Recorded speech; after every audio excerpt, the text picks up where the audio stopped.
Bonjour à toutes et à tous et bienvenue chez La Fée Noisette, le Farfadet, le chat et l'enchanteur.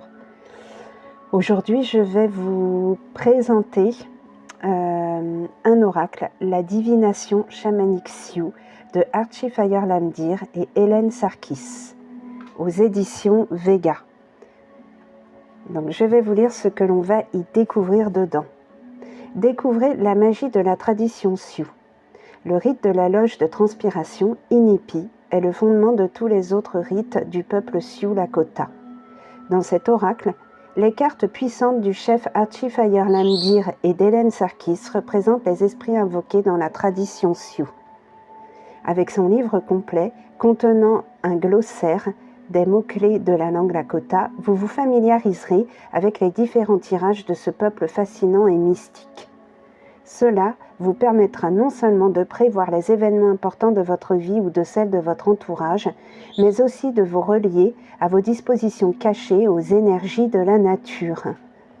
Cet oracle contient un livre de 272 pages, 50 cartes puissantes, un sac en coton pour les protéger et il est au prix de 27 €.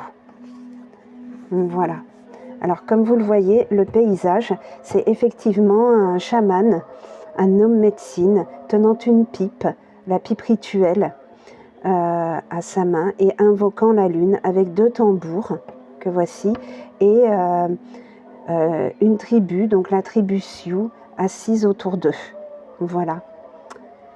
Le coffret fait la taille de ma main, il est de taille, je dirais plutôt moyennement grande en fait, plutôt moyennement grand, voilà.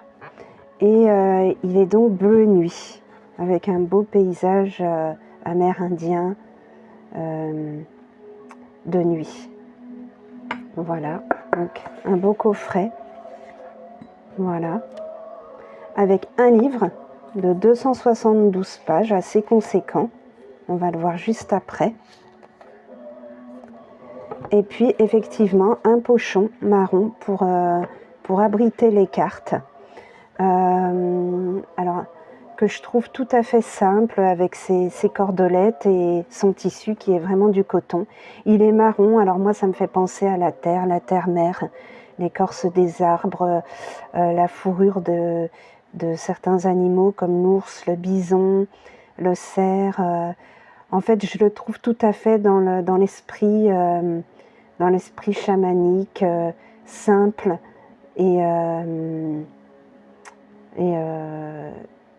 voilà quoi, sans fioriture en fait. Voilà, on va voir les cartes juste après, le livre. Alors, voilà, ce beau livre de 272 pages. Alors, je vais l'ouvrir à la table des matières qui se trouve à la fin. Donc, il y a effectivement une préface signée d'Hélène Sarkis où elle nous dit comment elle en est venue à participer aux cérémonies de l'Inipi, ce dont il va être question dans cet oracle. L'Inipi est la cérémonie de purification en fait, ce qu'on appelle souvent la hutte de sudation, la tente de sudation, et là, dans ce livre-là, dans cet oracle-là, la loge de transpiration. Voilà. Donc Hélène Sarkis nous explique un peu avec emphase sa venue à cette tradition-là. Voilà. Donc ça, c'est dans la préface. Je ne sais pas ce que je vous ai dit avant, mais c'est vraiment la préface qui a été signée d'Hélène Sarkis. Et ensuite, on a l'introduction qui, elle, a été écrite par le chef Archie Fire-Lamdir, chaman de la tribu Lakota Sioux. Personnage emblématique, très connu dans le monde entier comme étant un homme de paix et militant pour sa religion Lakota et ses traditions Sioux et chamaniques. Voilà, il est décédé en 2001, à savoir que c'est un oracle qui avait été édité pour la première fois en 1993, qui a été réédité plusieurs fois après et qui, pour notre plus grand bonheur, vient d'être réédité cette année, je crois, en février 2025. Voilà, donc je vais vous lire juste un passage de l'introduction,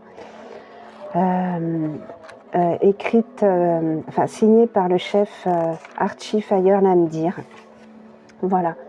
Souvenir des anciens temps, ancêtres, mon peuple connaît le temps, non par le son des cloches et de carillons, mais en passant d'une expérience forte à l'autre.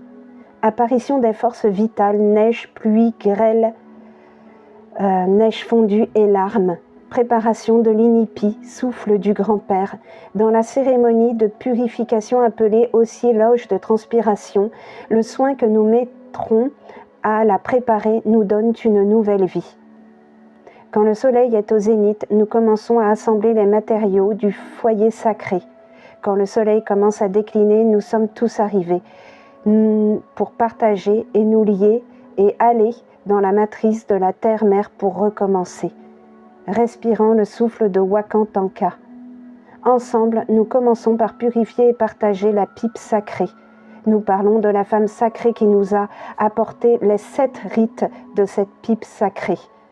Le lien de toute l'humanité et la paix sur la terre-mère. Ptesanwan, la terre-mère. Tel est le nom de la femme sacrée, le nuage blanc qui est devenu une bisonne Pté, blanche, San, il y a longtemps, mais toujours vivante maintenant. Nous nous rassemblons pour que ce qui nous accable nous soit ôté. Voilà ce qu'est la cérémonie de l'inipi. Voilà, on entre dans cette tente avec notre âme et puis on en ressort toujours avec la même âme, mais qui a eu la chance de renaître à travers cette purification en fait. Voilà. Donc là c'est ce qu'on va vous expliquer par la suite. Alors, en attendant, il y a un chant sacré à Queue Noire, je vous laisse le découvrir. Il est pareil, il est du chef Archie Fire Lamdir. Je pense que c'est un chant sacré traditionnel de l'inipi, de sa tribu, j'ai envie de dire, à lui, sa tribu Sioux, Lakota. Ensuite, il y a tout un passage sur l'inipi sacré où on nous explique la cérémonie de purification, les dieux esprits et les lilawakans, les 16 grands mystères de l'inipi qui sont les 16 premières cartes que l'on va découvrir après, les 8 lilawakans, la création, l'esprit très sacré, lilawakan, le wakantanka, et tout ça c'est expliqué, mais c'est expliqué, c'est assez concis et en même temps très profond. Très profond. Quand j'ai lu tous ces passages, ça a été très très vite, très facile de compréhension. Et c'est comme si mon âme reconnaissait tout ce qui était écrit. Donc c'est comme si on boit un verre d'eau en fait. Voilà. Voilà. Alors ensuite, dans la deuxième partie, on va avoir les cartes. Les cartes. Alors, les cartes, ça va plus être leur identité, leur généalogie, même j'ai envie de dire, parce qu'il y a un rapport entre chaque carte presque généalogique. Voilà. Il va y avoir l'explication, encore une fois, de l'inipi, mais surtout des places. Quand on rentre dans la loge de transpiration, il y a des places bien déterminées. Et dans cette partie-là, cela nous sera expliqué, en fait. On va aussi avoir un petit paragraphe sur le rapport entre la divination et la synchronicité. Voilà, on va avoir comment utiliser les cartes. On va aussi avoir un passage sur les méditations qui commence en page 41. Voilà, c'est des méditations qui nous permettent de participer aux cérémonies de l'Inipi. Donc on peut être assis au milieu de notre lit, avoir lu le passage et imaginer tout ce qui y est décrit en fait. Et du coup, on fait nous-mêmes l'expérience méditative de cette tradition et du coup, c'est comme si aussi on se lave de tout ce qui nous blesse, tout ce qui nous contraint en fait. C'est vraiment une visualisation, une méditation, c'est très très profond. Voilà. Voilà, donc oui, alors du coup, j'en reviens à la page 41, il y a plusieurs méditations. Voilà, il y a la méditation préparatoire de concentration qu'on peut faire avant le tirage des cartes, la méditation de la carte quotidienne, la méditation hebdomadaire. Voilà, il y a des exemples. La méditation de la nouvelle lune, la méditation de la pleine lune, les tirages qui sont au nombre de 7. Il va y avoir le tirage des 4 directions, méditation, renouveau, clarté, croissance, qui est un tirage concernant les problèmes cycliques, les problèmes qui reviennent tout le temps. Le tirage des éléments, encore avec 4 cartes et les éléments. Le tirage de l'Inipi, qui est le tirage de la purification. Le tirage du souffle du grand-père, pour comprendre la nature de nos prières. Le tirage de la voix sacrée, voilà, avec 7 cartes. Le tirage de l'arbre de vie, le tirage de l'étoile du matin, celui que je préfère avec les planètes, et 8 cartes. Et en fait, c'est destiné à nous découvrir, à découvrir chacune de nos facettes, chacune de nos caractéristiques, chaque chose. Vous voyez, par exemple, la 7, la 7e carte reflète notre réceptivité à l'inspiration. Voilà, par exemple, la 4, la 4e carte reflète votre rapport aux occasions et aux zones de croissance potentielle. Reflète-t-elle la vérité de votre esprit ou celle-ci est-elle obscurcie de quelque façon? Voyez, la carte 1, la première carte reflète votre manière de communiquer avec le monde. Ce reflet vous satisfait-il ou indique-t-il le besoin d'une certaine modification? Voyez, on vous indique aussi des pistes sur ce qui ne va pas, sur ce qu'on ne connaît pas non plus, afin de découvrir ou afin de se libérer. Vous voyez, j'adore ce tirage, il me fait aussi penser un petit peu au tirage de la roue astrologique, mais là il y a aussi dans ce tirage un travail extrêmement profond, extrêmement chamanique, j'ai envie de dire. Voilà, c'est vraiment sur notre âme. Voilà. Ensuite, on a 3 parties. Donc la première partie, les 16 grands mystères, c'est les 16 premières cartes. On va avoir donc de 1 à 16 cartes. Ensuite, on va avoir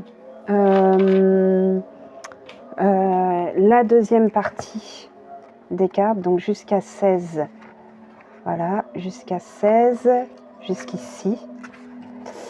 La deuxième partie, ça va être les 8 surnaturels. Au-delà des 8 cartes, on va avoir, donc au-delà des 8 cartes, on va avoir de la carte 25 à 49, donc les éléments de l'Inipi. Voilà, comme ça. Voilà, alors, à chaque fois, les cartes, comment ça se présente? On va avoir le numéro de la carte, parce que les cartes sont numérotées. Son nom, Sioux, Lakota en fait. On va avoir aussi un ou plusieurs noms français. Voilà, donc la traduction. Et dans le livre, un mot-clé. On va avoir un premier paragraphe. Là, c'est la carte qui nous parle, c'est les esprits qui nous parlent en fait. Enfin, je le ressens comme une inspiration. C'est comme si ça nous inspire, ça entre en nous. Ensuite, il y a la tradition de la carte, c'est-à-dire l'histoire de la carte dans la tradition, son rôle aussi dans les rituels. Et elle nous est aussi expliqué son rapport par rapport aux autres cartes. Voilà. Ensuite, il y a la signification de la carte qui peut être assez conséquent comme être un peu plus court. Et il y a une méditation qui est proposée pour chaque carte. Alors ça va être soit une espèce de mantra que l'on doit se répéter, soit un conseil, soit une méditation à faire. Voilà. Voilà.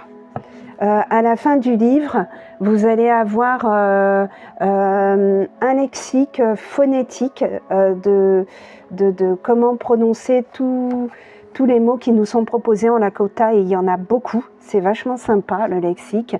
Il y a un glossaire Lakota français et français Lakota très très riche de vocabulaire, mais extrêmement riche avec une profusion de vocabulaire.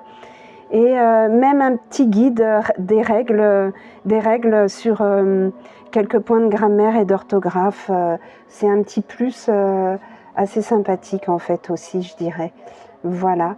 Et puis voilà. Et puis pour aller plus loin, on a d'autres ouvrages qui nous sont proposés, signés de Bernard Duban et de Kenneth Meadows. Voilà. Alors, on va passer aux cartes.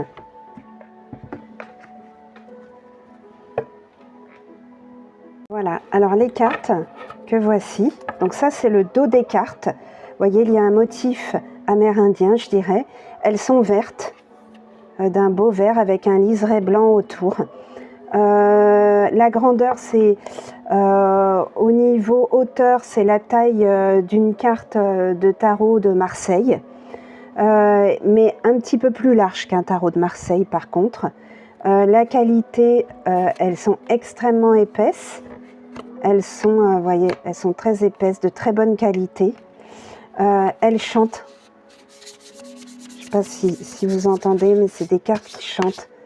Ça rajoute au côté chantant, amérindien, chamanique, traditionnel. Voilà, elles chantent. Elles ont la tranche blanche. Alors moi, je raffole pas des tranches dorées ou peintes. Là, j'avoue que là, ça me convient tout à fait qu'elles soient blanches. Et c'est encore une fois dans l'esprit de simplicité. Aller au plus près de ce qui est simple, au plus près de la nature, au plus près sans fioriture, quoi. Voilà.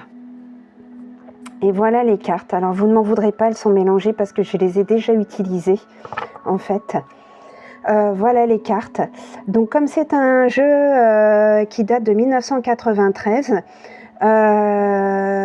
effectivement, la structure des cartes, je dirais qu'elle est assez vintage, avec ce petit bandeau rouge et le nom en langue Lakota, un petit bandeau bordeaux avec la traduction en bas, le petit chiffre parce qu'elles sont numérotées dans un petit temps à l'angle, voilà, et un petit sigle ici qui est le même pour toutes les cartes, qui doit être peut-être un emblème Lakota en fait, je pense. Voilà. Voilà, donc les cartes, elles ont toute cette structure, voyez, avec les mêmes couleurs, avec l'illustration au milieu. Et c'est pareil, hein, l'illustration, je la trouve d'époque en fait. Moi, je trouve que les cartes, pour moi, elles ont quelque chose de vintage et du coup quelque chose d'authentique, de rustique aussi. Pour moi, elles sont... puis vous verrez, elles sont très colorées, très très colorées. Voilà. Moi, elles m'inspirent beaucoup et j'adore ce côté ancien, en fait. Je dirais presque ancestral, en fait. qu'elle date de 1993 et qu'elle n'ait pas changé depuis. Je trouve ça inspirant, je trouve ça touchant. Je sais pas, elle me procure beaucoup d'émotions en fait, ces cartes en fait. Et d'ailleurs, quand j'ai eu le coffret en main, quand j'ai été le chercher en magasin, j'ai ressenti quelque chose. Et quand je touche les cartes et que je les vois, c'est comme si elles me parlaient et que mon âme les connaissait en fait. Voilà. Donc je vais commencer à vous les montrer. Voilà. Alors, on commence. Alors, les 4 directions intermédiaires. Topa, la 22. Voilà. Le vent, Tat. La pipe sacrée. L'arbre sacré, l'arbre de vie, Kanwakan. L'étoile du matin. Le souffle du grand-père, rituel de l'Inipi d'ailleurs. Le nord, le rouge, c'est un emplacement d'ailleurs dans la tente de l'Inipi, dans la tente de transpiration. La loge de transpiration, donc ou la tente de transpiration. Donc là, la loge, l'Inipi. Les chants sacrés. Voilà, rituel aussi de l'Inipi. Vous reconnaîtrez bien sûr l'image de la boîte et du livre.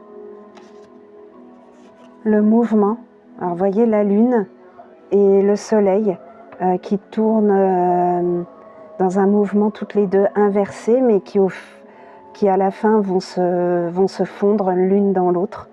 Très beau. Tous mes parents, carte très très colorée et joyeuse et chaude. La grand-mère. L'eau. Et comme c'est beau. Le souffle de l'air. Ça me fait penser aux oiseaux migrateurs en automne quand ils partent tous. La femme aux 2 visages. Vous voyez, on a une femme d'un côté, le visage sombre, triste, je dirais, tournée vers l'hiver, les feuilles, enfin l'automne, vers les feuilles qui partent, les feuilles jaunies, les arbres qui deviennent nus. Et de l'autre côté, une femme heureuse, souriante, entourée de fleurs, le printemps, la naissance, elle tient un couffin. Vous voyez, la femme aux 2 visages, à nous quitter, ça s'appelle. Les menstruations, parce qu'il y a une cérémonie pour les menstruations chez le peuple Lakota Sioux. Le grand mystère, voilà, c'est le grand mystère qui absorbe tout ce qui toutes nos craintes, tout ce qui nous gêne, tout ce qui nous empêche. C'est le grand mystère qui absorbe tout ça. L'Est, le jaune avec un beau cerf qui traverse l'eau parmi les roseaux, semble caché. Le Sud, le blanc au Kaga. La fosse du feu.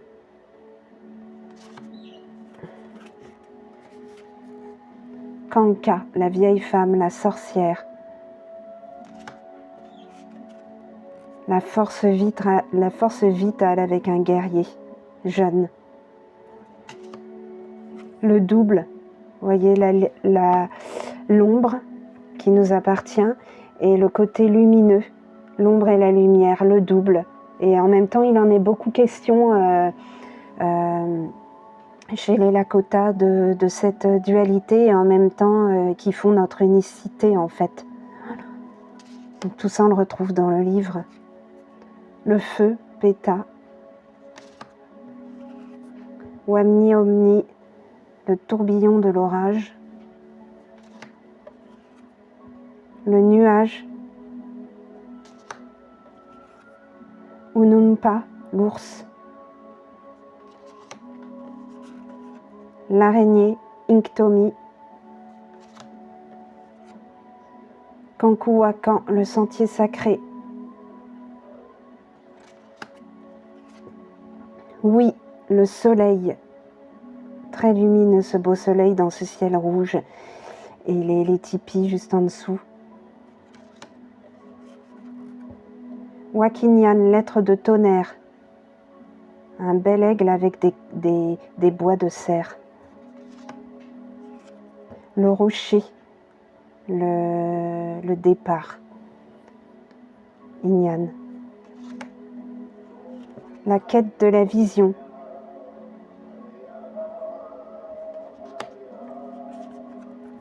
La terre-mère, Maka. L'ouest, le noir, Sapa avec un beau bison. La taupe.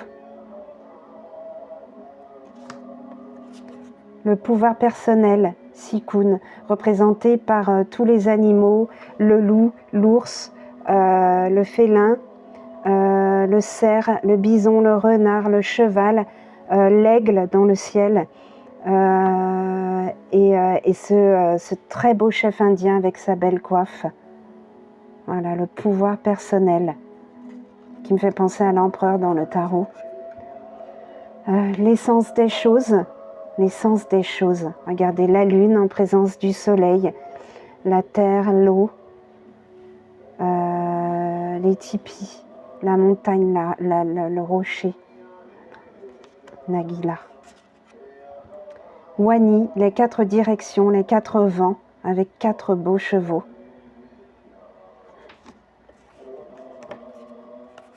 Le tourbillon Yumni, la lune, Anui, avec toutes ses phases, et enveloppée par la chaleur du soleil. Alors, est-ce que le soleil brûle la lune? Non, je ne crois pas, elle n'est pas en feu. Enfin, il me semble. Le vent. Le bison. On dirait la transhumance. La terre, Maka. Cette fois, c'est la terre Maka, et dans l'autre carte, c'était la terre-mère Maka aussi. Les offrandes de tabac. Le cygne, Magaska. L'esprit de l'eau.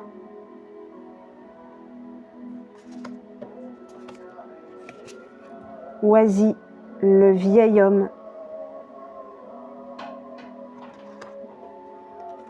L'étoile filante.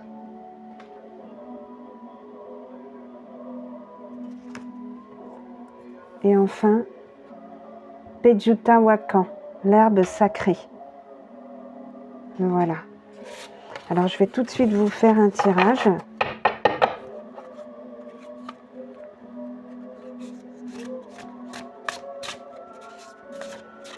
Donc, si vous avez une question, c'est le moment d'y réfléchir. Et on verra ce que la divination chamanique Sioux va nous dire. Donc, je lui demande de nous parler.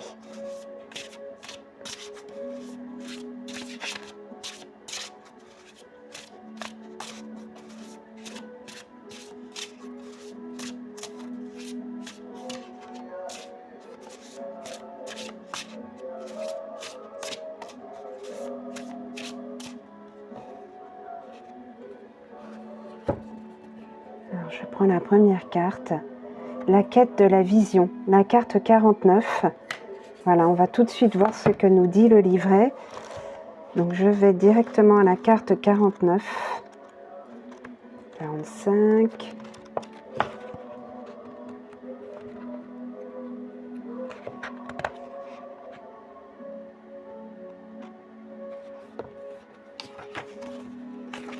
À savoir que la 49 est la dernière carte.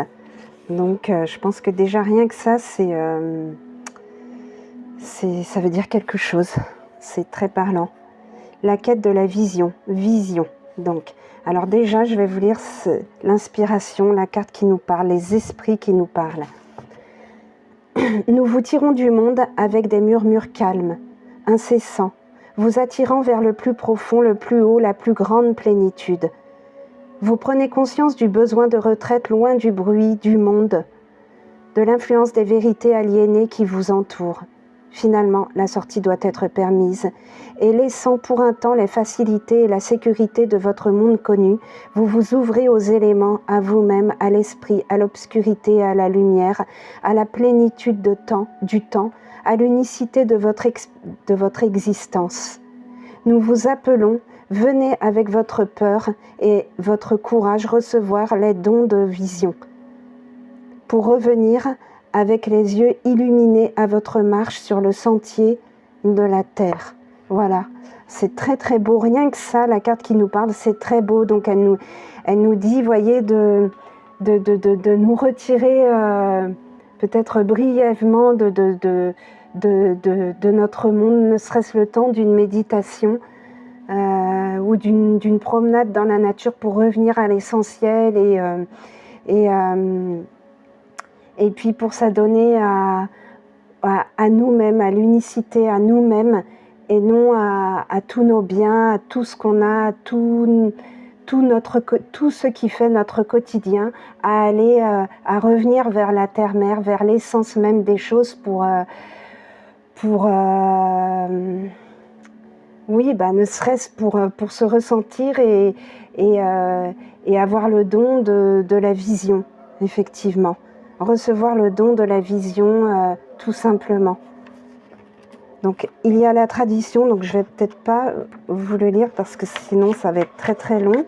Malgré que ça ne soit pas très long, ça serait intéressant, mais là ça risque d'être trop long. Je vais vous lire la carte. Donc, sa signification.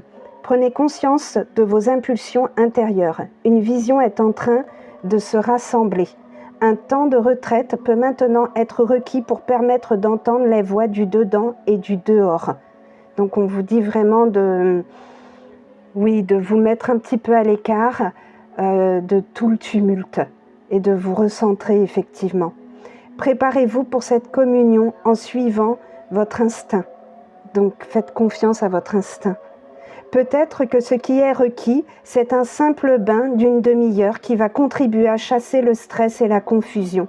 Peut-être qu'un week-end de retraite dans la nature, loin de ce qui est artificiel, affinera vos sens et élargira votre conscience. Ça, c'est un plus aussi. Avant, pendant et après une quête de la vision traditionnelle, veillez à trouver une direction appropriée, à faire les préparatifs et à prendre les dispositions nécessaires. Retirez-vous dans la solitude inexplorée de votre connaissance intérieure. Découvrez le chemin qui conduit à la santé, à la force et à la lucidité. Rapportez ces dons dans le monde. Le monde entier reçoit vos dons. Alors ensuite, il vous est proposé la méditation. Donc, je vais vous la lire. J'honore la voix du grand mystère en moi, en dégageant l'espace pour qu'elle soit entendue et en ayant le courage d'agir selon la direction qu'elle donne. Voilà, ça c'est une méditation à réfléchir. Voilà, comment ça vous parle en répétant ces mots-là, comment ça vous parle, qu'est-ce que ça évoque en vous, vous voyez ? J'espère que vous arriverez à le voir en grandissant la page. Voilà. Donc voilà, je vais clore aujourd'hui cette vidéo parce qu'il me semble qu'elle va être un petit peu trop longue. Voilà, mais je pense que c'est ce qu'il fallait pour cet oracle. Et voilà, je voudrais vous dire de ne pas hésiter à liker et surtout de me dire ce que vous en pensez dans un commentaire et aussi de vous abonner si vous avez aimé, bien sûr.